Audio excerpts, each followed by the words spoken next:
নমস্কার সকলকে। আর চলো আজকে করি 1 মিনিটে একটি সরল। তো চলো আমরা শুরু করি, লেটস গো। প্রথমে আমরা কি করব, সেকেন্ড ব্র্যাকেট বসাবো, তারপর আমরা ফার্স্ট ব্র্যাকেট বসাবো এবং ফার্স্ট ব্র্যাকেটের মধ্যে থাকা ভাগের কাজটি আমরা আগে করে দেবো। ভাগের কাজ কী আছে, 4 ভাগ 80, তাহলে 4 20 80। তো আমরা কী করবো না, তো 2 গুণিত 20 বসিয়ে এবং ব্র্যাকেট ক্লোজ করে দেবো। তারপর গুণ দিয়ে 5 ভাগ 20, তারপর সেকেন্ড ব্র্যাকেট ক্লোজ। এরপরে আমরা দ্বিতীয় লাইনে কী করবো, সমান সমান দিয়ে সেকেন্ড ব্র্যাকেট ক্লোজ করবো না, সেকেন্ড ব্র্যাকেট ওপেন করবো। তারপর আমরা ফার্স্ট ব্র্যাকেটের কাজটা করবো, 2 20 40 বসিয়ে গুণ দিয়ে 5 ভাগ 20 বসিয়ে আমরা করবো সেকেন্ড ব্র্যাকেট ক্লোজ। তারপরে আবার চলে আসো নেক্সট লাইনে কি আমরা করব, ভাগের কাজ আগে করব।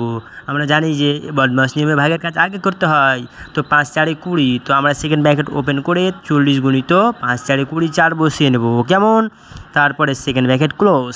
লাস্ট লাইনে আমরা করব কি, 40কে 4 দিয়ে গুণ, 40কে 4 দিয়ে গুণ করলে 160, এটা হবে অ্যান্সার। কেমন লাগলো ভিডিওটি কমেন্টে জানাও।